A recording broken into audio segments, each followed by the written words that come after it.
There is a specific, corrosive kind of anxiety that defines the daily lives of millions of people over 40 in America.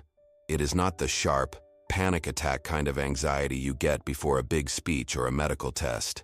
It is something heavier, something more insidious. It is a chronic, low-level hum in the background of your life that never completely goes away, even when you're laughing or trying to relax on a weekend. It is the anxiety of the mailbox. It is the slight tightening in your stomach, the quickening of your breath, when you walk out to the curb or open the app on your phone and see an envelope from the electric company, the water department, the mortgage lender, the car finance company, or the credit card issuer. Even if you know you have the money to pay them this month, even if you are technically caught up, the sheer relentlessness of it wears you down. It is spiritual erosion.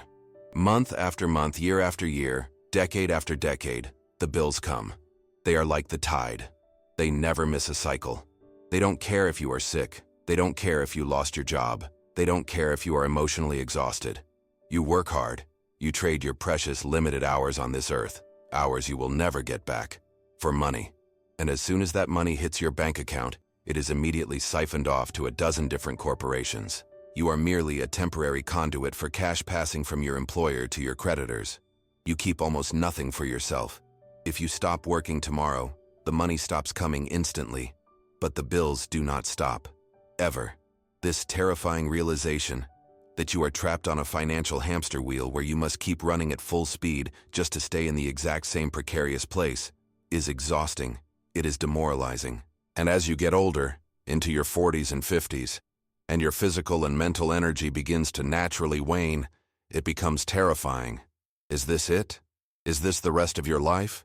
Is your future just going to be a ceaseless, increasingly desperate struggle to keep the lights on until your body gives out and you are too old to work? At which point, what happens? Do you become dependent on the charity of the state with a meager social security check that barely covers food? Or do you become a financial burden on your own children, recreating the cycle of struggle for them? If you are entering 2026 feeling the crushing weight of this reality, I want to grab you by the shoulders and offer you a radically different vision for your future. It is a vision of a life where you never have to worry about a bill arriving in the mailbox again. Not because the bills stop coming. The electric company will always want to be paid, but because you no longer have to use your own physical labor, your own time, to pay them. This is not a fantasy. This is not a scam. This is the reality of how truly wealthy people live. They do not work to pay bills. Their assets work to pay bills. And the greatest master of this reality, the supreme architect of this kind of life, is Warren Buffett. Now, when I mention Warren Buffett, I know that many people over 40 immediately tune out, roll their eyes, or feel a spike of resentment. They think, he's a billionaire genius living in a completely different world. His life has absolutely nothing to do with mine.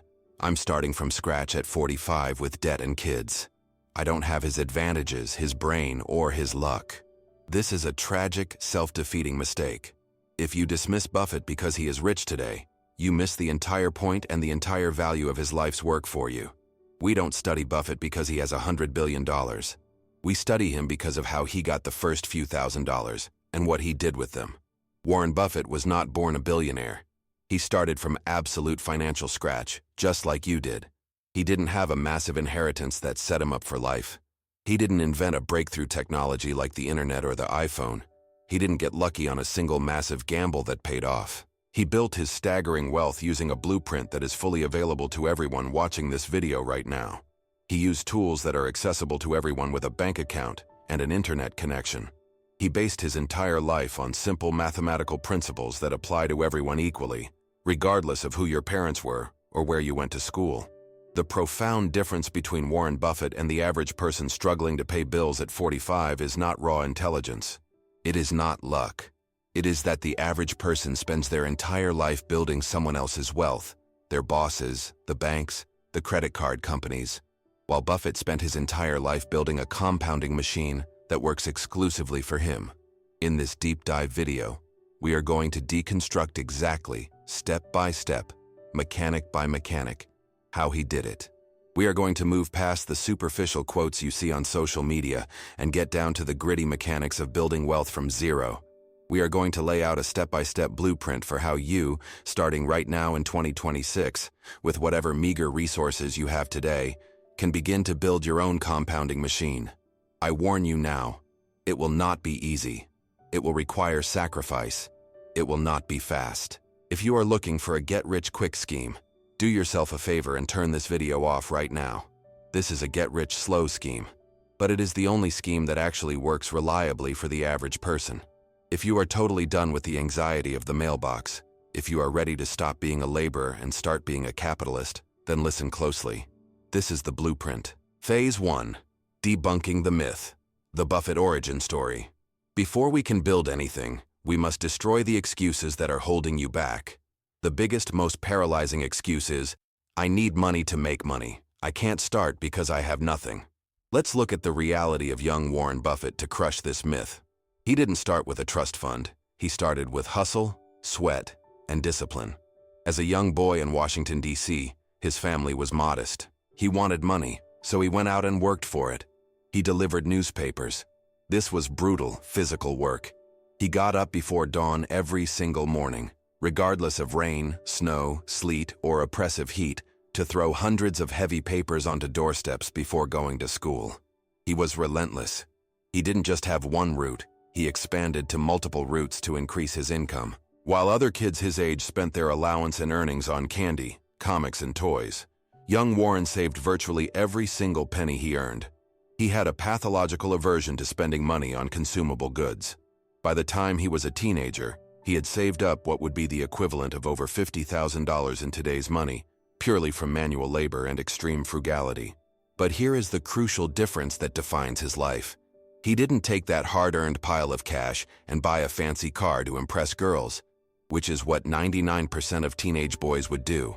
He used it as seed capital to build a machine. One of his earliest and most illustrative ventures was buying a used pinball machine for $25 with a friend. They didn't put it in their basement to play with. They asked a local barber if they could put it in the back of his shop for customers to play while they waited, in exchange for splitting the profits 50-50. The very first day, they made a few dollars in nickels. Instead of spending that profit on sodas or movies, Buffett immediately reinvested it. Within months, they used the profits to buy more machines and had them placed in barbershops all over town. Think deeply about the mechanics of what he did there. Once the machines were placed in the shops, Buffett didn't have to stand there and operate them. He didn't have to fix them. The machines worked while he was sitting in class at school. They worked while he was sleeping. They worked while he was eating dinner. He had successfully disconnected his time from his income. He had built his first tiny compounding machine. His money was out in the world working for him, instead of him working for money. Eventually, he sold that pinball business and used the larger pile of capital to buy stocks. And he never stopped. The massive Berkshire Hathaway empire you see today, with hundreds of billions of dollars in assets, is just the grown-up, scaled-up version of those pinball machines. It is the result of 80 years of never ever interrupting the compounding process. The lesson for us in 2026 is stark and undeniable. You do not need a fortune to start. You need seed capital no matter how small, and you need the fanatical discipline not to eat the seed. If you are over 40 and broke, living paycheck to paycheck, you are probably eating your seed corn every single month. You earn money through your labor, and you spend 100% of it on lifestyle consumption. You have nothing left to plant for the future. The first step to never worrying about bills again is the painful realization that every dollar you currently spend on non-essentials is a tiny potential worker that you are firing before it can ever do a single day's work for you. Phase 2. The ignition. Finding your seed capital. So how do you start if you have absolutely nothing? If you are living paycheck to paycheck at 45, where does the first $1,000 or $5,000 come from to ignite your machine? This is the hardest phase. It requires brute force to break the gravity of your current financial situation. If you have zero saved, you cannot invest. You cannot compound zero. Your entire focus in the first quarter of 2026 must be on generating that initial seed capital. Buffett delivered newspapers. What is your equivalent in the modern economy? There are scientifically only two ways to get seed capital. You either drastically lower your expenses to free up cash from your current income, or you drastically increase your income through extra work and save every cent of the difference. Ideally, and for fastest results, you do both simultaneously. We talked in previous videos about the hard reset on expenses, cutting housing costs, car costs, subscriptions, dining out. That is crucial groundwork. You have to stop the bleeding. But let's focus on the income side, which has no ceiling. If you are over 40, you have valuable skills and experience that younger workers don't. How can you monetize that outside of your 9-to-5 job? The consultant model. Are you an accountant, a marketer, an HR professional, an IT specialist? Can you offer your services on a freelance basis to small businesses that can't afford a full-time employee? Your hourly rate for freelance work should be significantly higher than your salaried rate. The teacher model. Can you tutor students in subjects you know? Can you teach music lessons? Can you create a simple online course or workshop about a specialized skill you possess? The overtime hustle. Does your current job offer overtime? If so, grab every single hour you can. Tell your boss you are hungry for work. This is the easiest money to get because you don't have to find new clients. If you truly have absolutely no marketable skills for high-paid side income, then you have to swallow your pride and do what young Buffett did. Manual labor in the gig economy.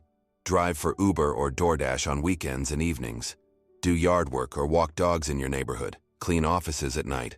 It sounds humiliating for a middle-aged person to do this kind of work. Get over your ego. Your ego is what kept you broke for 20 years. There is no shame in honest work performed to build your freedom. The only shame is in staying trapped because you are too proud to dig your way out. Your goal is to generate a specific, hard target amount of money, let's say $5,000, that is purely 100% set aside for building wealth. This is not your emergency fund for car repairs. This is your capital. You must treat this money with a reverence you have never felt before. This is not money for a vacation. This is the foundation stone of your future freedom. It is sacred. You have to be willing to suffer temporarily, to work 60 or 70-hour weeks for 6 months, to miss social events, to live like a monk, to get this ignition capital. Because without that initial spark, nothing else happens. The machine never starts. Phase 3, the engine. Understanding the snowball. Once you have your seed capital through blood, sweat, and tears, what do you do with it? How does it actually replace your labor and pay your bills? This requires a deep, intuitive, almost spiritual understanding of what Buffett calls the snowball effect, or the mathematical principle of compound interest. Most people understand compounding intellectually. They learned the formula in high school math, but they don't understand it emotionally. That gap is why they fail. Here is how it works physically. Imagine a small snowball at the very top of a long, steep, snow-covered hill. When you first push it, it is small. As it rolls down the first few feet, it picks up a tiny, almost invisible layer of snow. After one complete revolution, it's barely bigger than when it started. After 10 revolutions, it's noticeable, but not impressive. This is the valley of despair in investing, and it's where most people give up. They save and invest diligently for 2 or 3 years. They look at their account balance. They see that they sacrificed to put in $10,000 of their hard-earned money, and they only made $800 in profit. They think, this is useless. This is too slow. I can't retire on $800. I might as well spend this money on a trip to Disney World and enjoy my life now. They stopped the snowball just as it was starting to gain critical mass. Buffett understands profoundly that the magic of compounding happens at the end, not the beginning. The snowball gets dramatically bigger in its later revolutions, not because it's rolling faster, but because its surface area has increased enormously. The bigger it gets, the more snow it picks up with every single turn. Let's look at the brutal math for a late starter to make this concrete.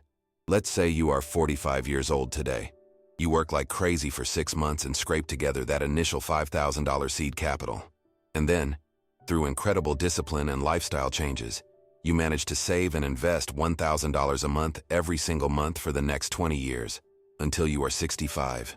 We will assume an average historical market return of 8% annually. In the first year, you will have put in $17,000 of your own money, $5,000 initial plus $12,000 monthly. Your investment profit at the end of the year will only be about $600. It feels pathetic. It feels like it's not worth the sacrifice.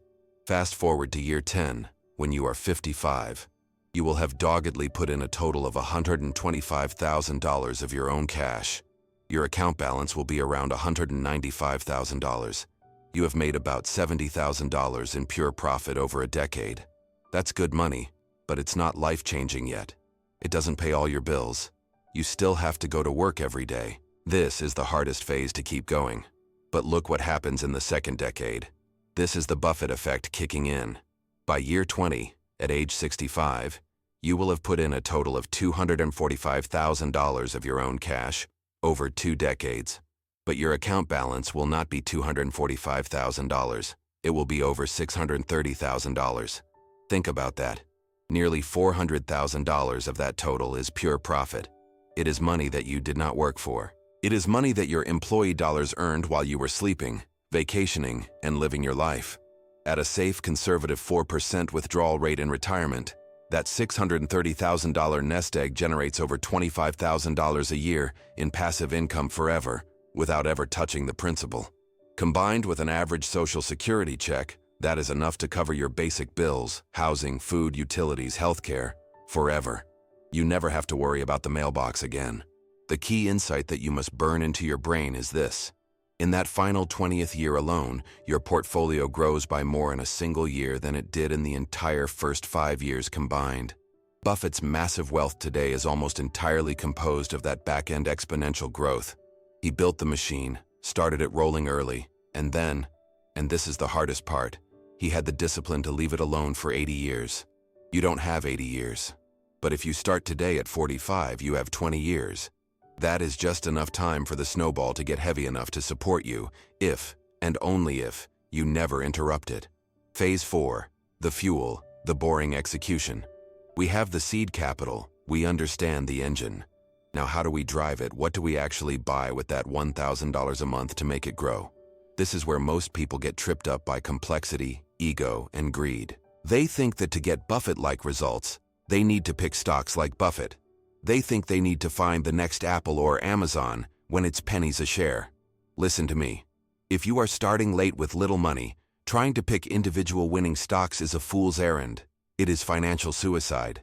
You do not have the time, the expertise, the information, or the emotional fortitude to analyze companies and compete with Wall Street professionals and supercomputers. If you try to find the needle in the haystack, you are far more likely to lose your seed capital than multiply it.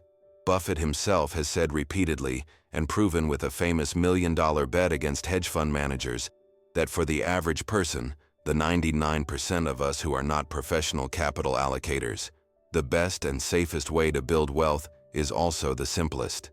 You don't need to find the needle.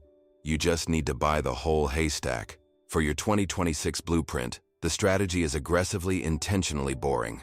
You are going to invest your seed capital and your monthly savings into a single, low-cost S&P 500 index fund. When you buy shares of an S&P 500 fund, you become a partial owner of the 500 largest, most profitable, most powerful companies in America.